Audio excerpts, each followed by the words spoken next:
Avant de plonger dans cette histoire incroyable, pensez à vous abonner à la chaîne et à activer la cloche.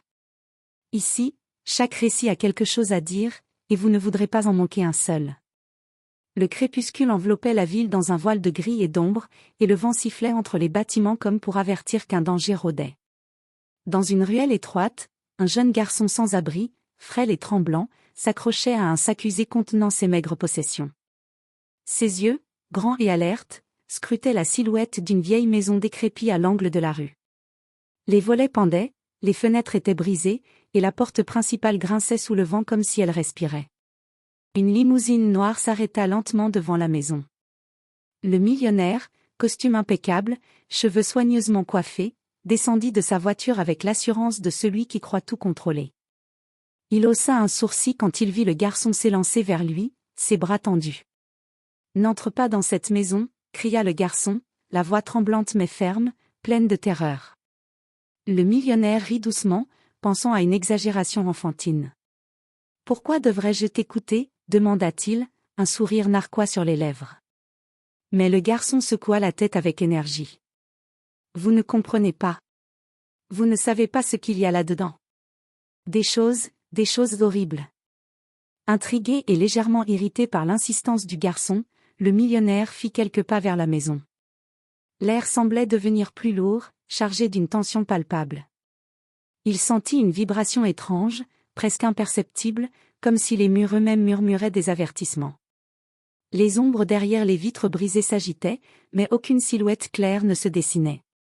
Le garçon s'agenouilla presque, suppliant, « N'y allez pas. Vous ne survivrez pas. » Pourtant, poussé par sa curiosité et son arrogance, le millionnaire franchit le seuil de la maison. Le bois sous ses pieds gémissait, les portes claquaient derrière lui comme pour le piéger. L'obscurité l'engloutit, et une odeur de moisi et de renfermé s'infiltra dans ses narines. Alors qu'il avançait, un frisson glacé lui parcourut l'échine, il n'était plus dans une maison ordinaire. Il venait de pénétrer dans un lieu où le temps, le silence et la peur semblaient conspirer pour révéler une horreur indicible. Et derrière lui, le garçon resta planté sur le seuil, tremblant, sachant que ce qu'il venait d'avertir ne concernait pas seulement la maison, mais la vie même de cet homme. Le millionnaire avança prudemment dans le hall de la maison. La lumière de son téléphone portable vacillait sur les murs moisis, révélant des éclats de peinture écaillée et des meubles recouverts de toiles d'araignée. Chaque pas résonnait comme un écho lugubre dans le silence pesant. Il s'arrêta devant un escalier qui montait dans l'obscurité. Un froid glacial émanait de là-haut, et un souffle lourd, presque humain, sembla lui caresser la nuque. Une porte grinça derrière lui, il se retourna brusquement. Rien. Juste les ombres qui semblaient danser sur les murs. Puis il entendit un murmure. Faible d'abord, comme le vent, mais rapidement il devint distinct, des voix, ou plutôt des gémissements étouffés. Le cœur battant, il avança vers une pièce au fond du couloir. La porte, entr'ouverte, laissait filtrer une lumière étrange, rougeâtre, qui faisait ressortir la silhouette d'un mannequin, mais ce n'était pas un simple mannequin. Ses yeux semblaient vivants, fixant le millionnaire avec une intensité inquiétante. Ses mains, tordues et raides, semblaient vouloir l'attraper. Un claquement sec résonna derrière lui. Le millionnaire sursauta et se retourna. Le garçon sans abri était apparu dans l'encadrement de la porte, haletant et tremblant. « Je vous avais prévenu, » hurla-t-il. Ils ne dorment jamais, ils se nourrissent de ceux qui entrent. » Avant que le millionnaire ne puisse réagir, la porte de la pièce s'ouvrit violemment, comme poussée par une force invisible. L'ombre du mannequin s'anima, se précipitant vers lui avec une rapidité surnaturelle. Le millionnaire recula, trébucha sur un meuble et tomba à terre, sentant la panique monter dans sa poitrine.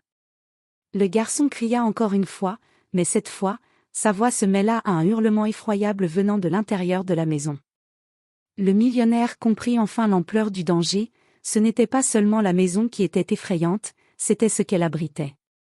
Et dans l'obscurité, derrière chaque meuble, chaque ombre, quelque chose attendait, prêt à révéler sa véritable horreur. Le millionnaire se releva, le souffle court, ses mains tremblantes. Ses yeux cherchaient frénétiquement une sortie, mais le couloir semblait s'être étiré, transformé en un labyrinthe de portes et d'ombres mouvantes. Chaque pas qu'il faisait produisait un écho sinistre, comme si la maison elle-même se moquait de lui. Le garçon sans abri attrapa sa manche. « Par ici », murmura-t-il, et il l'entraîna vers un escalier étroit qui descendait vers le sous-sol. L'air y était plus lourd, plus oppressant. Une odeur de moisi mêlée à quelque chose de métallique piqua les narines du millionnaire. Dans l'obscurité, des murmures reprirent, plus proches cette fois. Des formes indistinctes se glissaient le long des murs, flottant presque, sans jamais toucher le sol. Le garçon trébucha, mais il se releva, déterminé. Ils arrivèrent devant une porte en acier, verrouillée par une vieille serrure rouillée. Le garçon sortit un petit trousseau de clés de sa poche. « Cette clé, elle ouvre la vérité », murmura-t-il.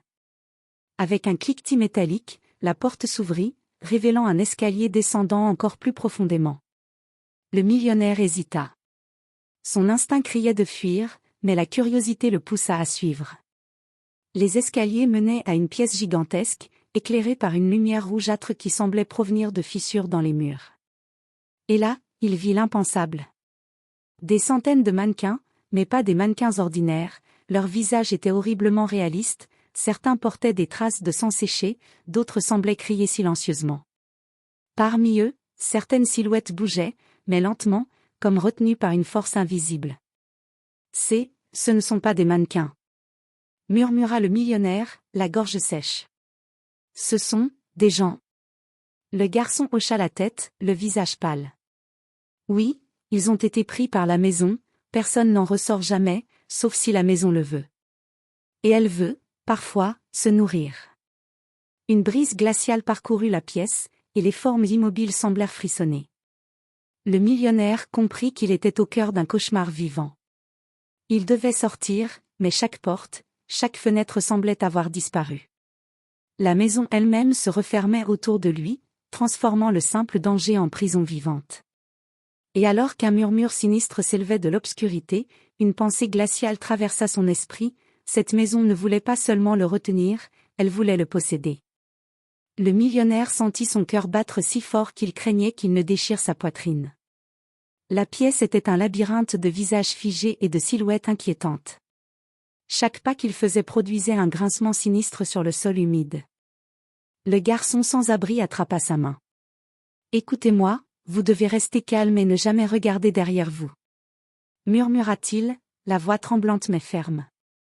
Alors qu'ils avançaient vers une autre porte, un fracas soudain retentit derrière eux. Les mannequins, ou ce qu'ils avaient été, commencèrent à se redresser lentement. Leurs yeux vides brillaient d'un rouge malsain. L'air vibrait d'une présence, quelque chose de vivant et de malveillant. « La maison, elle les contrôle », cria le garçon. « Elle veut vous garder. » Le millionnaire avala sa salive, essayant de contenir la panique.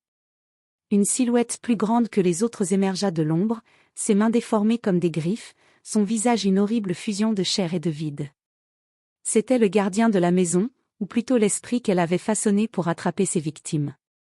Il recula, trébucha et faillit tomber, mais le garçon le tira à temps. « Courez » hurla-t-il. Ils foncèrent dans un couloir étroit, les murs semblant se rapprocher à chaque pas. Les voix murmuraient et chuchotaient dans toutes les directions, essayant de les désorienter, de les retenir. Le millionnaire sentit sa conscience vaciller, chaque seconde pesant des tonnes. Puis ils aperçurent une lumière au bout du couloir, une issue.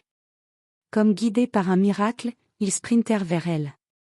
Derrière eux, des cris terrifiants éclataient, et le sol semblait vibrer sous le poids de quelque chose de monstrueux. Ils franchirent la porte. Le vent glacé de la nuit les accueillit.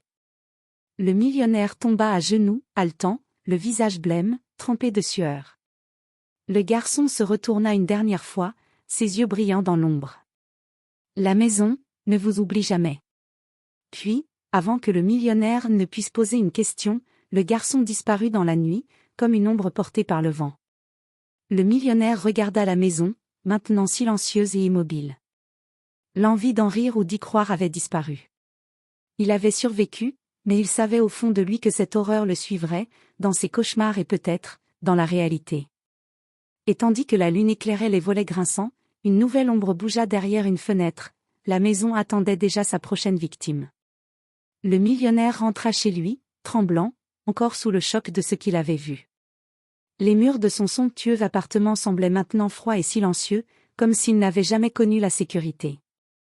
Chaque ombre dans les coins de la pièce le faisait sursauter.